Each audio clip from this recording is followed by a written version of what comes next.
ನಮಸ್ಕಾರ ಸ್ನೇಹಿತರೆ, ನಾನು ನಿಮ್ಮ Jayalakshmi Umesh. Welcome back my YouTube channel Jayalakshmi Umesh Kannada blogs. ಇವತ್ತು ಮೊಳಕೆ ಕಾಳಿನ ಸಾಂಬಾರನ್ನು ಮಾಡ್ಕೊಳ್ಳೋಣ. ಮೊಳಕೆ ಕಾಳು ಆರೋಗ್ಯಕ್ಕೆ ಎಷ್ಟು ಒಳ್ಳೆಯದೋ ಅಷ್ಟೇ ರುಚಿಯಾಗಿರುತ್ತೆ. ಮೊದಲು ಮಸಾಲೆ ಪದಾರ್ಥಗಳನ್ನು ನೋಡಿಕೊಳ್ಳೋಣ. ಕಾಯಿ ತುರಿ, ಹುರಿಗಡಲೆ, ಚಕ್ಕೆ, ಲವಂಗ, ಬೆಳ್ಳುಳ್ಳಿ, ಶುಂಠಿ, ಕೊತ್ತಂಬರಿ ಸೊಪ್ಪು, 1 ಸ್ಪೂನ್ ಧನಿಯಾ ಪುಡಿ, 2 ಸ್ಪೂನ್ ಖಾರದ ಪುಡಿ. ನೀವು ಖಾರ ನೋಡಿ ಹಾಕ್ಕೊಳ್ಳಿ ಸ್ನೇಹಿತರೆ, ನಿಮ್ಮ ಖಾರಕ್ಕೆ ಅನುಗುಣವಾಗಿ. 1 ಸ್ಪೂನ್ ಅರಿಶಿನ ಪುಡಿ, 1 ಸ್ಪೂನ್ ಅಚ್ಚ ಖಾರದ ಪುಡಿ. ಇದನ್ನೆಲ್ಲನೂ ಈಗ ಮಿಕ್ಸಿ ಜಾರಿಗೆ ಸೇರಿಸಿಕೊಳ್ಳೋಣ. ಅಗತ್ಯ ಇರುವಷ್ಟು ನೀರನ್ನು ಸೇರಿಸಿ ನುಣ್ಣಗೆ ರುಬ್ಬಿಕೊಳ್ಳೋಣ. ಒಲೆಯ ಮೇಲೆ ಕುಕ್ಕರನ್ನು ಇಟ್ಟು ಕುಕ್ಕರ್ ಬಿಸಿಯಾದ ನಂತರ 2 ಸ್ಪೂನ್ ಎಣ್ಣೆಯನ್ನು ಸೇರಿಸಿ, ಎಣ್ಣೆ ಚೆನ್ನಾಗಿ ಬಿಸಿಯಾದ ನಂತರ ಸ್ವಲ್ಪ ಸಾಸಿವೆಯನ್ನು ಸೇರಿಸಿ. ಪ್ಲೀಸ್ ಫ್ರೆಂಡ್, ನನ್ನ ಚಾನಲ್ನ ಲೈಕ್ ಮಾಡಿ, ಶೇರ್ ಮಾಡಿ, ಸಬ್ಸ್ಕ್ರೈಬ್ ಆಗಿ ಫ್ರೆಂಡ್. ಹಾಗೆ ಬೆಲ್ ಐಕನ್ನ ಕ್ಲಿಕ್ ಮಾಡಿ.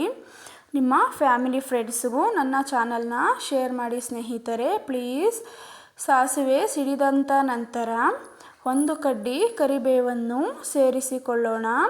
ಕರಿಬೇವು ಆರೋಗ್ಯಕ್ಕೆ ತುಂಬ ಒಳ್ಳೆಯದು ಸ್ನೇಹಿತರೆ, ಕಣ್ಣಿನ ದೃಷ್ಟಿಗಂತೂ ತುಂಬ ಒಳ್ಳೆಯದು.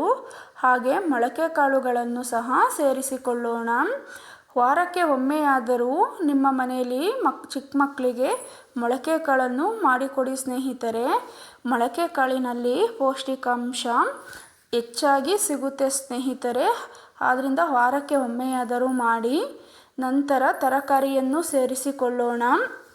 ಬೇರೆ ತರಕಾರಿಗಳು ಸಹ ಸೇರಿಸಿಕೊಳ್ಳಬಹುದು ಸ್ನೇಹಿತರೆ ನೀವು. ನಾನು ಆಲೂಗೆಡ್ಡೆ, ಬದನೆಕಾಯಿಯನ್ನು ಸೇರಿಸಿಕೊಂಡಿದ್ದೀನಿ.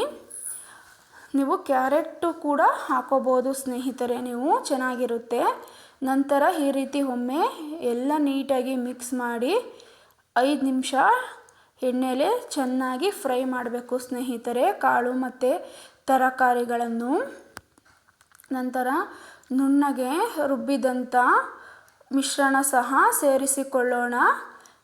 ಮಸಾಲೆಯನ್ನು ಸೇರಿಸಿದಾಯಿತು ಸ್ನೇಹಿತರೆ.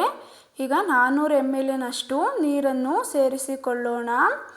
ನೀರು ಸೇರಿಸಿದ ನಂತರ ರುಚಿಗೆ ತಕ್ಕಷ್ಟು ಉಪ್ಪನ್ನು ಸೇರಿಸಿ ಒಮ್ಮೆ ಮಸಾಲೆ ಎಲ್ಲ ಹಾಕಿರ್ತೀವಲ್ಲ ಸ್ನೇಹಿತರೆ, ಒಮ್ಮೆ ಕಾಳು, ತರಕಾರಿ, ಮಸಾಲೆ ನೀಟಾಗಿ ಮಿಕ್ಸ್ ಆಗಂಗೆ ಉಪ್ಪಿನ ಜೊತೆಗೆ ನೀಟಾಗಿ ಈ ರೀತಿ ಮಿಕ್ಸ್ ಮಾಡೋಣ ಸ್ನೇಹಿತರೆ. ಈ ರೀತಿ ಮಿಕ್ಸ್ ಆದ ನಂತರ ಕುಕ್ಕರ್ ಮುಚ್ಚಳವನ್ನು ಮುಚ್ಚಿಕೊಳ್ಳೋಣ ಸ್ನೇಹಿತರೆ. ನಂತರ 4ರಿಂದ 5 ವಿಸಲನ್ನು ಹೊಡೆಸಿಕೊಳ್ಳೋಣ.